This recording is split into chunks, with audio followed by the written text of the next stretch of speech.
Thank you for plugging into this Family Life News podcast, streaming issues-driven, family-focused news. Welcome back to a special edition of Real Answers with Chris Anderson. We air Wednesdays during the noon report and tackle the tough topics facing today's families with licensed mental health counselor Chris Anderson. And Chris, it's been a little while amidst a worldwide pandemic going on. You're right. It has been a while, and I'll tell you what, I think we're all still spinning from this, trying to figure out what's going on and if we're going to get back to what we're a little bit more familiar with, that's for sure. Yeah, you know, you and I were able to catch up this past week, and when we were talking, you mentioned your concerns with the term new normal. We're hearing this all over the place now. Yeah.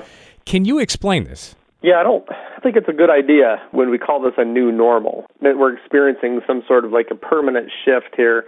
I mean, that term implies that, again, we just have to get used to living in this state of pause where businesses are going to remain closed, particularly small businesses. And the reality is we got to look at how we're going to be moving forward through all of this. And while I realize we may need to take extra precautions as we approach flu and cold season in the future, I don't think there's anyone that says that staying locked up in our homes, keeping our businesses closed is somehow any sort of a beneficial state on many levels, that's for sure.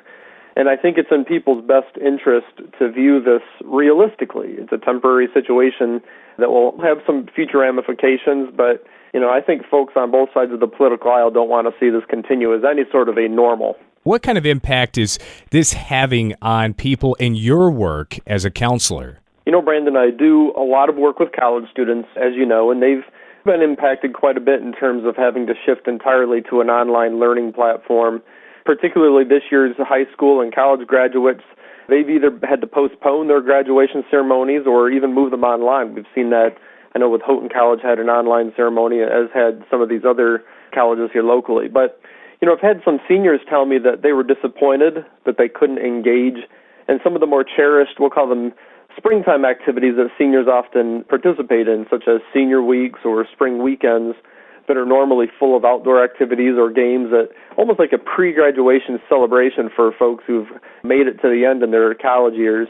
But, overall, Brandon, there's been mixed reactions in my experience in working with people as a counselor from different perspectives that has allowed them to weather the storm constructively. Others, unfortunately, have focused much more on the lockdown circumstances and are having difficulty not looking at it as that new normal, which I, again, want people to try to stay away from using that term. But, in most cases, during my conversations with clients, there's been some sort of an element in the conversation recently here, obviously, since all this started, that has, in an attempt to try to get them to look at it constructively, especially when possible, to how are they including God during this time? Are they using this time constructively and increasing their faith?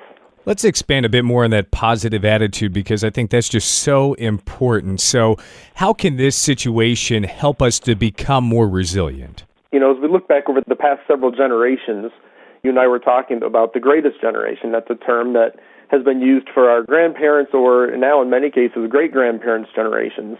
So the reality is, why that term? What's this greatest generation term all about? And I think it's at least partly because of the resilience that generation had in them. My grandparents were born at the tail end of World War I, endured the difficulties of the Great Depression, and then, of course, World War II came along, the Korean War, the Vietnam War, not to mention the constant threat of nuclear engagements between the United States and the Soviet Union during the Cold War were at their peak during the 70s and 80s. But yet, that generation was very resilient meaning they can withstand challenges and trials. So they were also a generation that had a very strong faith in God. So the following generation, the baby boom generation, during that generation we saw a significant reduction in people's faith in God. We saw the rise of what we're seeing today, which is a demanding of our right to define our own reality, our own truth on a number of levels. And of course, this has led to a significant reduction in our ability to be resilient and come out stronger during times of trials and testing. So I think the lesson to be learned in all this, first and foremost, is to look at our own lives, repent of sin where needed, allow God to be on the throne of our lives once again.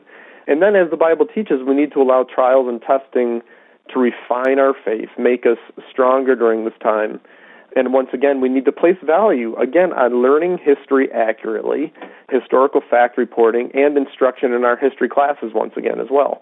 And we need to resolve not to allow idolatry to return, whereas I believe this COVID lockdown has caused us to see the idols as a whole in our society. You've been listening to a special edition of Real Answers with Chris Anderson. Wednesdays during the Noon Report, we tackle the tough topics facing today's families with Christian counselor Chris Anderson.